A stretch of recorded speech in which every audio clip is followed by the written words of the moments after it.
할렐루야. 오늘 참 좋은 날입니다.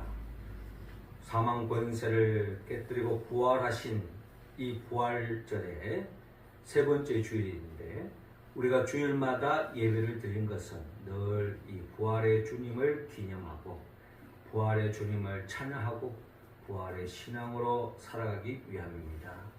이 시간 죽음의 권세를 깨뜨리고 죽은 자 가운데 3일 만에 부활시켜 주신 하나님께 더없이 영광을 돌리고, 우리 모두는 하나님의 그 은혜와 은총을 입어서 한 주간도 일상 속에서 천국을 침노하고 하나님 나라의 복을 누리며 전파하며 살아가는 우리 모두가 되기를 주의 이름으로 축원합니다. 저는 올 봄에 우리 교회 화분 곳곳에다가 이 곰보 배추를 심었습니다. 제가 이 곰보 배추를 처음 알게 된 것은 한 2년 전인데요. 우리 교회 옥상에 가면은 텃밭이 좀 있습니다. 있는데 한겨울이었어요. 한겨울이 되면은 여름철에 피었던 뭐 상추라든지 고추, 뭐 깻잎, 뭐 이런 것들은 이미 다 서리에 벌써 사라졌고 이제 낙엽이 지고, 또 겨울 되면은 푸르름이 이제 하나도 없는 거예요. 그런데 그 한겨울에 또 눈도 내렸고 그곳에 파랗게 이렇게 살아있는 풀을 보게 됐습니다. 하도 신기해서 다른 풀들은 다 채소라든지 웬만한 나무도 다 낙엽을 지고 이 한겨울에, 혹독한 이 겨울에 다 푸르름이 사라졌는데, 어떻게 해서 나무도 아니고 이런 잡초같이 생긴 이 풀이 이렇게 푸르름을 띠고 있을까 싶어서 유심히 관찰해 봤습니다. 그런데 이 긴 겨울을 다 보낼 때까지 이 푸르름을 잃지 않는 봄에도 그렇습니다. 그래서 제가 이걸 사진을 찍어서 시골에서 이제 목회하는 친구에게 이걸 보냈습니다. 도대체 이게 뭐냐? 이게 무슨 풀이냐? 이거 먹을 수 있는 거냐? 뭐 이제 이렇게 몇 가지 물어봤어요. 그랬더니 그 친구가 이거는 곰보 배추다 라는 거예요. 어떻게 보면 토종 식물이죠. 토종 잡초고 토종 풀인데, 보통 시골에 가면 논두렁이라든지 이런데 아주 생명력이 강한 그런 풀이라는 것입니다. 그래서 이제 이게 제가 인터넷 통해서 이걸 또 이렇게 조사를 해보니까 또 나름대로의 굉장한 약효가 또 있더라고요.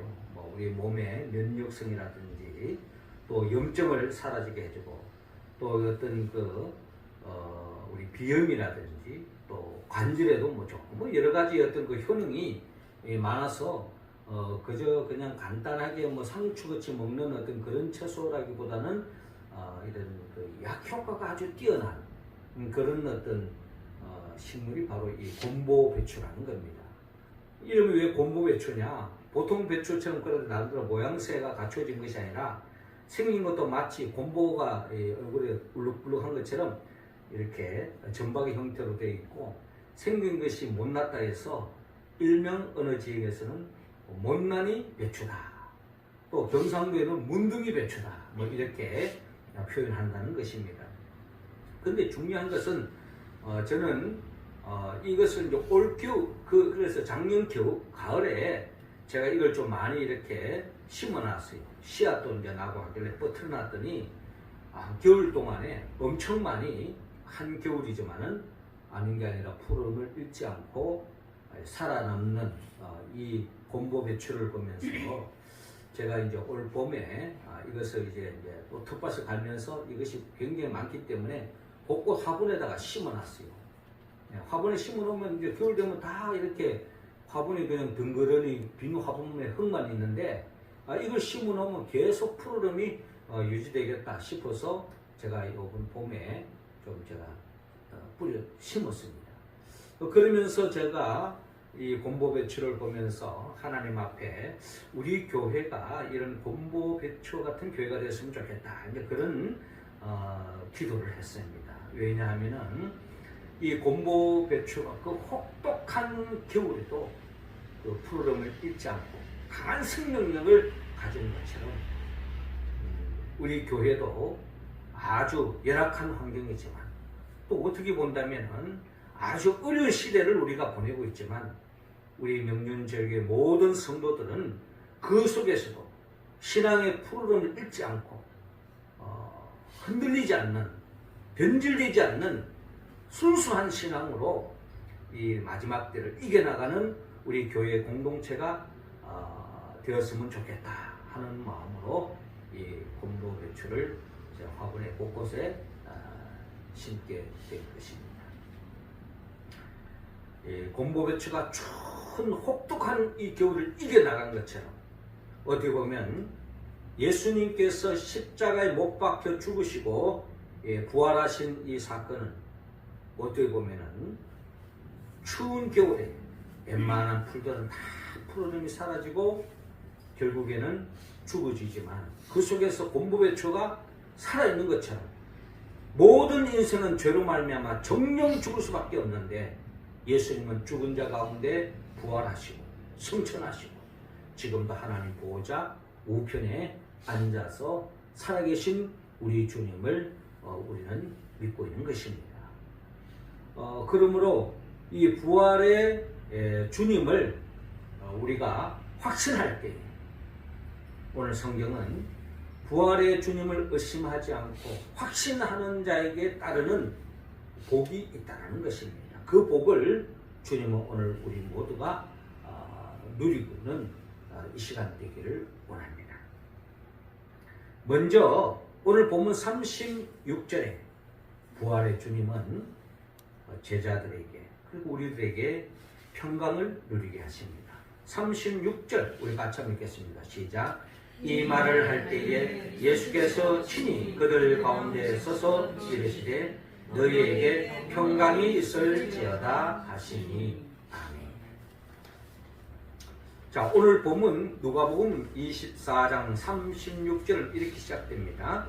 이 말을 할 때에 이 말을 할 때라는 이 때는 예수님이 이제 죽음의 권세를 깨뜨리고 부활했습니다.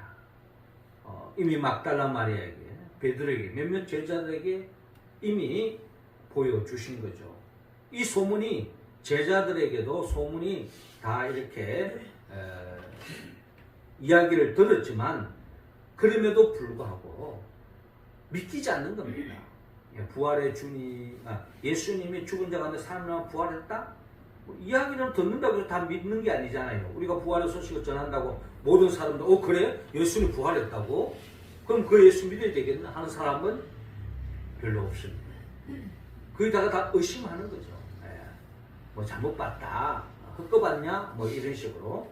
아닌 게 아니라 예수님의 제자 중에도 이런 생각이 든 제자가 있었습니다. 그래서 이들 또한 불안 끝에 예루살렘에 계속 머물러 있으면은 예수님의 제자라는 이름으로 예수님처럼 자기들도 잡혀서 죽을지 모르겠다 하는 그런 두려움 끝에 엠마오로 가는 두 제자가 있었습니다. 이제 그 제자들이 빨리 예루살렘에서 벗어나게 되겠다. 두려움 속에, 불안 속에서 빨리 도망가고 있는 그런 과정이었습니다. 그 과정 속에 부활의 주님이 그들에게 만나주는 거죠. 그래서 이런저런 이야기를 하는데도 이 제자, 두 제자는 이분이 바로 그들이 따랐던 부활하신 주님이신 것을 믿지 못하고 있는 겁니다. 그 주님을 3년 반 동안 쫓아다니는데도 불구하고 의심하고 있는 거예요. 한마디로 죽은 자가 살아난다? 이건 믿을 수 없는 이야기라는 겁니다. 어떻게 보면 그것이 당연할지도 모릅니다. 그러면서 이런저런 이야기를 주고받고 있는 중에 예수께서 친히 그들에게 서서 이르시되 너희에게 평강이 있을지어다 라고 말씀하고 있습니다. 우리가 지금 한 3주간에 걸쳐서 부활의 주님을 만났는데 부활의 주님이 제자들을 만났을 때에 동일하게 하시는 말씀이 평강이 있을지어다 라고 말합니다.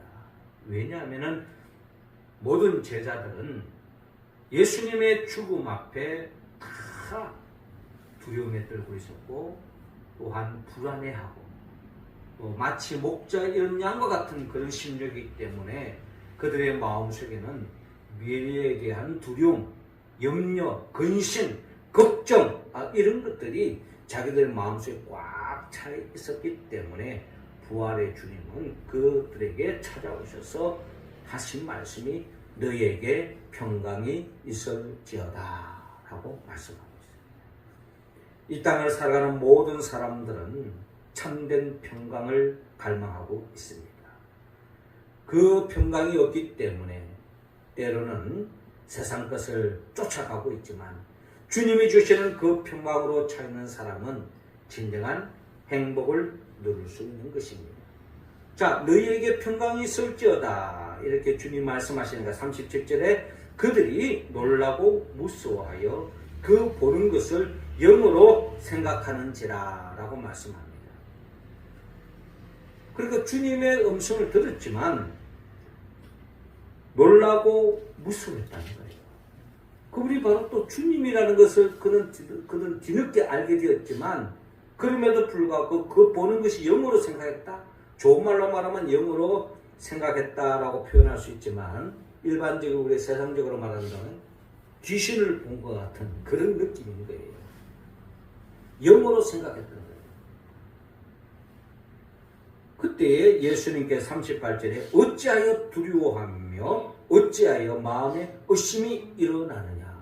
예수님의 부활을 그냥 이미지로 그냥 어떤 그 잘못 본 그 헛것을 본 것처럼 여기고 있는 이 제자들에게 어찌하여 두려워하냐. 내가 마치 귀신인 것처럼 어찌하여 마음에 의심이 일어나냐. 아직도 너희들이 부활하신 주님을 믿지 않고 있지 않느냐. 왜 의심하고 있느냐. 부활을 믿으라 라고 말씀하는 거예요. 그러면서 39절에 내 손과 발을 보고 나인 줄 알라. 또 나를 만져보고 영은 살과 뼈가 없으되 너희 보는 바와 같이 나는 있느니라. 이 말씀 뭡니까? 주님은 그저 영적인 부활을 이야기하는 것이 아니라 육신의 몸으로 부활했다는 것을 다시 한 번 더 제자들에게 말씀하시고 부활절 세 번째 주일을 보내는 우리들에게 다시 한 번 더 예수의 부활은 영적인 부활이 아니라 육신의 몸으로 부활하셨다라는 것을 다시 한 번 더 하나님은 오늘 성경의 본문을 통하여 우리에게 말씀하고 있는 것입니다. 그러면서 주님은 40절에 이 말씀하시고 손과 발을 보이시나. 손과 발을 왜 보였을까요? 그게 친히 우리를 위하여 십자가에 못 박혀 죽음을 당할 때 손에 못자국, 발에 못자국을 보여주신 것입니다. 41절에 그들이 너무 기쁨으로 예수님이 부활이 육신의 몸으로 부활한 것을 다시 한 번 더 그들이 확인했기 때문에 기뻐할 수밖에 없는 거죠. 아직도 믿지 못하고 놀랍게 여길 때에 이르시되 아직도 믿지 못하고 놀랍게 여기실 때 믿기지 않는 일이 일어났기 때문에 그들은 한마디로 기쁘지만 참으로 이건 놀라운 일이라는 것입니다. 그때 예수님 또 말씀합니다. 여기 무슨 먹을 것이 있느냐. 예수님께서 먹방을 즐기는 것도 아니고 먹는 거 밝히는 분도 아니고 그들에게 보여줄 것이 있다는 겁니다. 40일에 구운 생선 한 토막을 드리니 받으사 그 앞에서 잡수시더라 라고 오늘 성경의 본문은 기록되어 있습니다. 생선을 먹고 계시는 우리 주님을 만날 수 있습니다. 이는 한마디로 예수님이 영으로 부활한 것이 아니라 육신의 몸으로 부활하셨다는 것을 다시 한 번 더 우리에게 확인시켜주고 확신을 가지도록 하고 있는 겁니다. 그렇습니다. 예수님의 부활은 영적인 부활이 아니라 육신의 몸으로 죽음의 권세를 깨뜨리고 부활하셨다. 이 부활의 신앙을 하나님 우리 모두 가지기로 원합니다. 이 부활의 신앙을 가질 때에 우리는 부활의 주님이 주시는 그 평강을 우리는 누릴 수 있다. 마틴 루터는 아무리 험한 시험과 역경이 몰아친다 할지라도 사망의 권세를 이기고 부활하신 예수님을 생각하면 새로운 소망과 용기가 넘친다. 우리가 말하는 마틴 루터는 종교개혁자로서 더없이 우리 개신교에서 존경받는 유인이지만, 그러나 그가 종교개혁의 현장에서는 한마디로 전쟁터 그 이상의 어려움과 역경의 연속이었지만 그 속에서도 오직 믿음, 오직 주님만 의지하고 말씀에 의지하여 종교개혁을 일으켰었던 그 운동력은 부활의 주님을 믿었기 때문입니다. 이번 주간에 우리는 욥기 말씀을 읽었습니다. 욥기를 통하여서 욥이 어떻게 본다면 부활의 주님을 믿는 자들이 누리는 그 복을 미리 맛본 자예요. 욥이 얼마나 많은 어려움을 겪었습니까? 심지어 믿었던 형제들로부터, 친구들로부터, 심지어 아내로부터 무시함을 당하고 정죄를 당하고 엄청난 영적, 육적 고통 속에 있었지만 그가 고백하는 것처럼 나의 가는 길을 오직 그가 하시나니 그가 나를 단련하신 후에는 내가 정금같이 나으리라 라고 고백하면서 그 어려운 현실을 주님 안에서 다 받아들이고 주님이 주신 힘으로 그 어려운 역경들을 이겨나가는 욥을 바라볼 수 있습니다.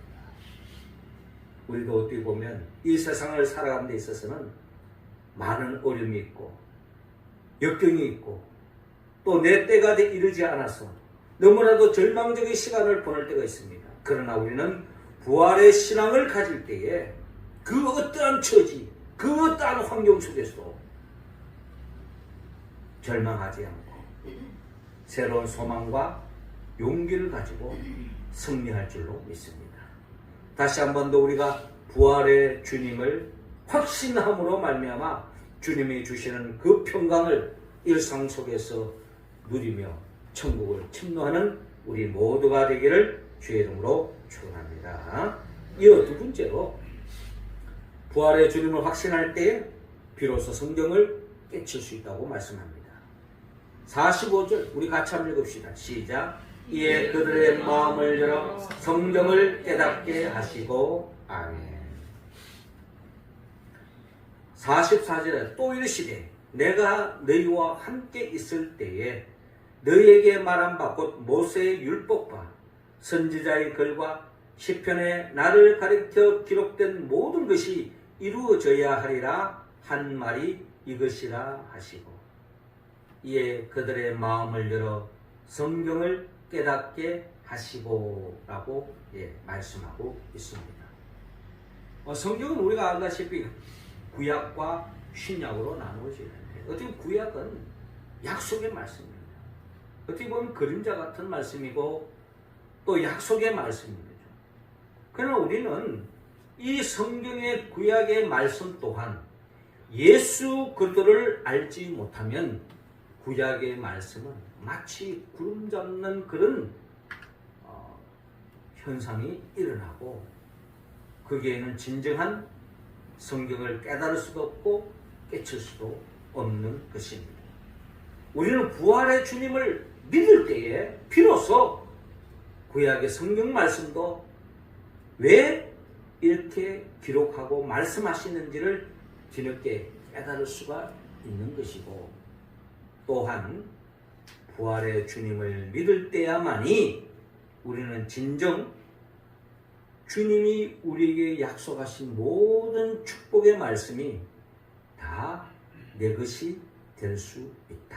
내 삶 속에 성취될 수 있다 하는 것을 우리는 알 수가 있습니다.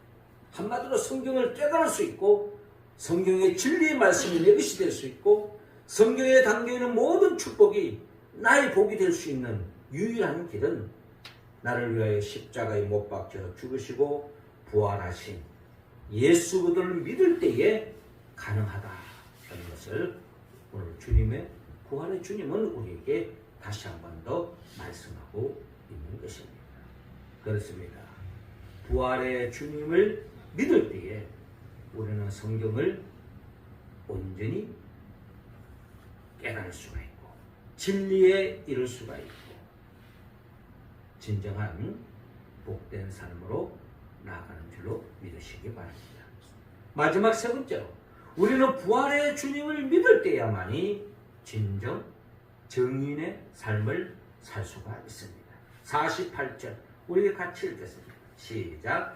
너희는 이 모든 일의 정인이라. 아멘. 오늘 본문 46절에 또 이르시되 이같이 그리스도가 고난을 받고 제3일에 죽은 자 가운데서 살아날 것과 또 그의 이름으로 죄사함을 받게 하는 회개가 예루살렘에서 시작하여 모든 족속에게 전파될 것이 기록되었으니 너희는 이 모든 일의 정인이라 라고 말씀하고 있는 것입니다. 그렇습니다. 예수님이 우리를 위하여 십자가에 못 박혀 죽은 이유가 뭡니까? 그것은 바로 우리의 죄 때문이다. 우리 죄의 문제를 해결해 주기 위해서 주님은 십자가에 못 박혀 죽었습니다. 우리가 예수님이 십자가에 못 박혀 죽음을 통하여 죄사함의 은총을 입었다 할지라도 여기서 머문다면 우리는 끊임없는 또 하나의 죄책감, 죄의식에서 벗어날 길이 없습니다. 왜? 예수님 내 때문에 죽었기 때문에. 그러나 그 예수님은 죽은 자 가운데 3일 만에 부활하셨습니다.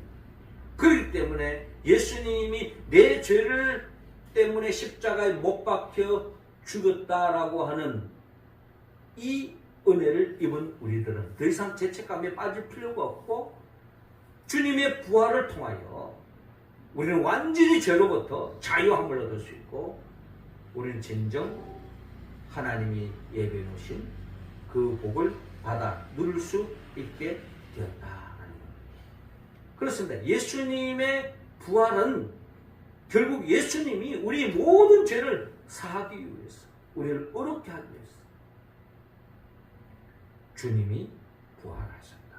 죽은 자 가운데 부활하셨다는 겁니다. 이 부활에 대한 확신이 있을 때에 우리는 정인의 삶, 이 부활의 주님을 증거하는 삶으로 나아갈 수 있게 되었다는 것입니다.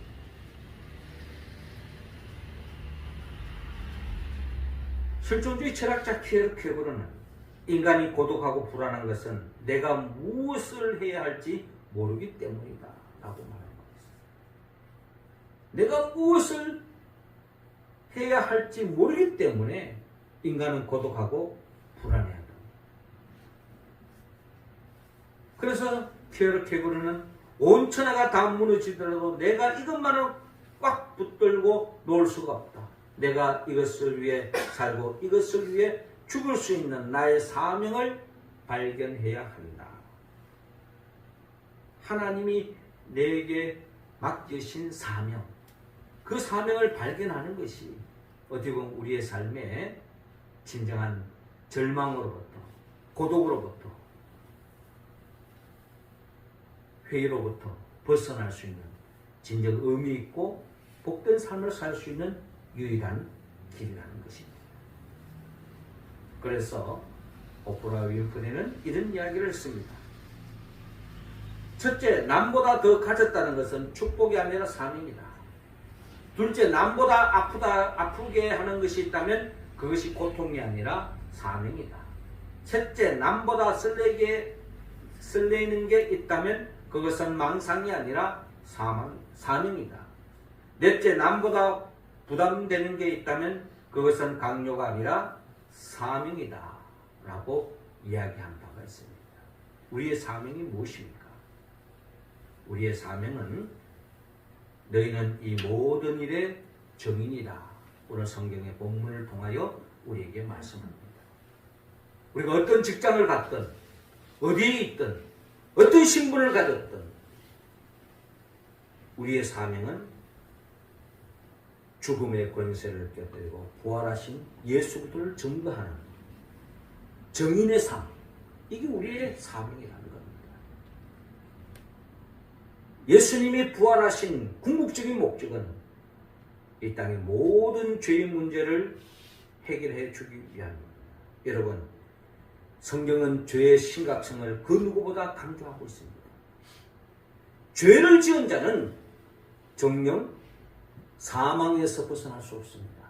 하나님의 심판에서 벗어날 수가 없습니다. 이 세상은요, 죄를 짓고도 잘 사는 사람 많아요.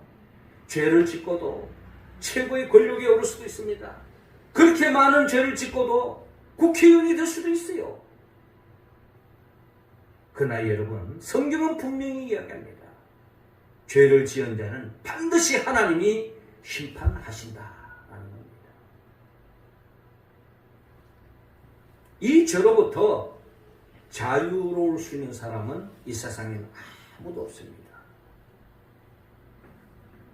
우리는 지난 주간에 새벽기도 때마다 우리가 읽은 신명기 말씀, 지난 토요일에 신명기 9장을 보니까 하나님께서 이스라엘 백성들을 출애굽시켜가지고 광야에 40년 동안 그들을 인도하시고 가나안 목전에 가기 전에 하나님께서 이스라엘 백성들을 광야에서 다 멸절시키려고 마음을 품습니다.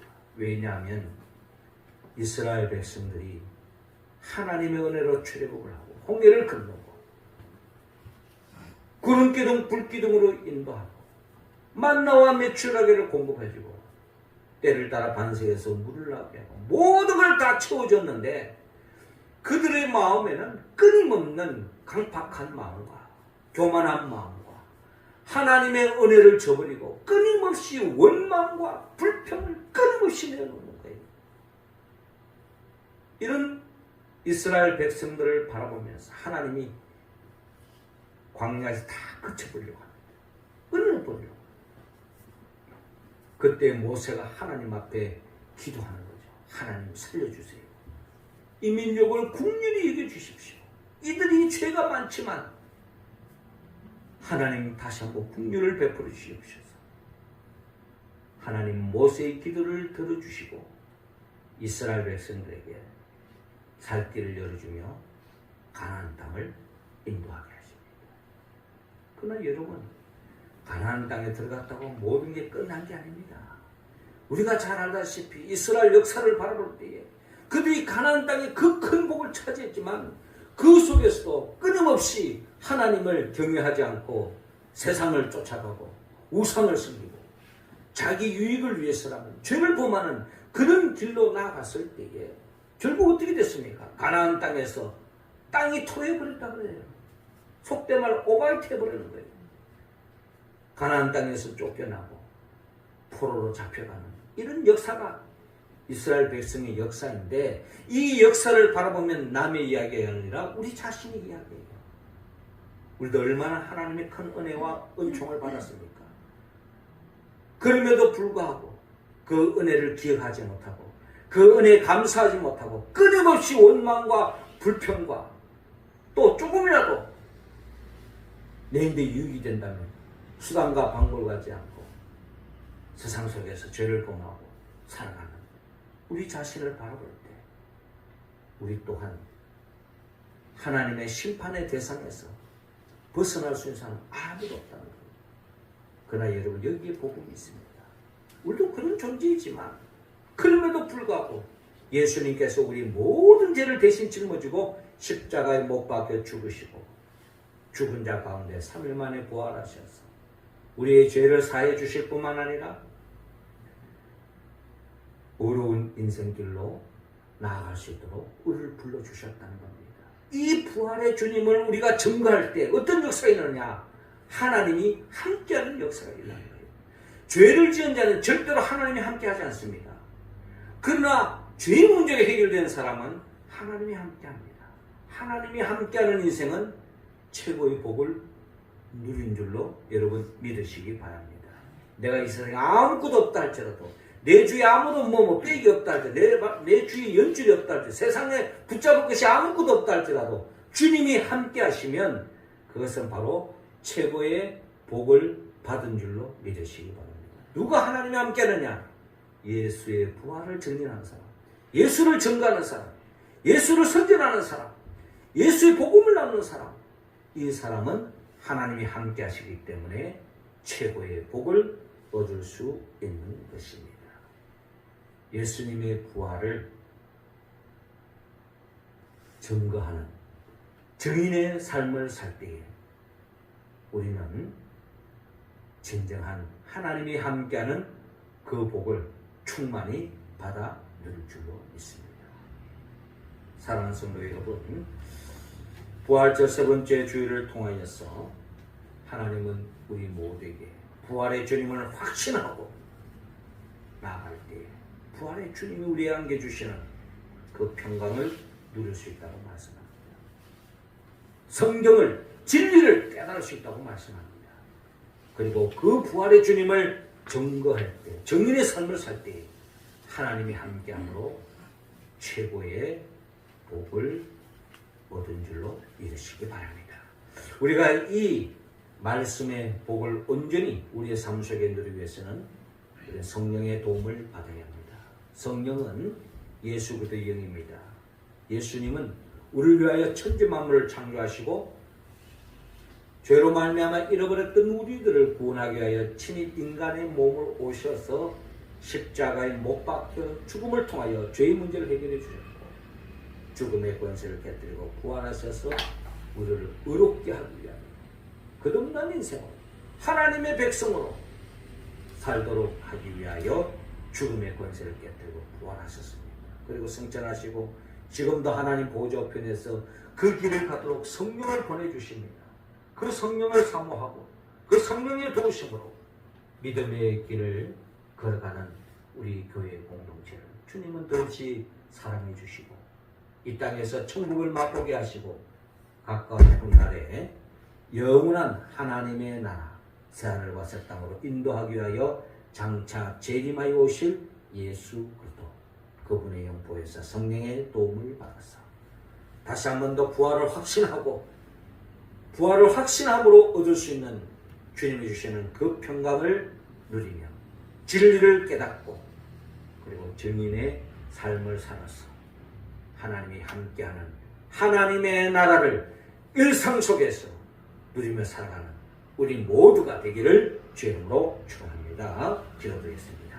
하나님 아버지, 이 시간 우리 한 사람 한 사람 성령의 기름을 부어 주옵소서. 성령 충만함으로 다시 한 번 더 육신의 몸으로 죽은 자 가운데 부활하신 부활의 주님을 확신함으로 인하여서 참된 평강을 누리게 하시고 성경을 깨쳐 진리에 이르게 하시고 또한 부활의 주님을 증거하는 증인의 삶을 살아서 영원히 주님이 함께함으로 하나님의 자녀로 하나님의 나라를 영원히 일상 속에 누리며 살아가는 우리 모두가 되게 하옵소서. 예수님의 이름으로 기도드리옵나이다.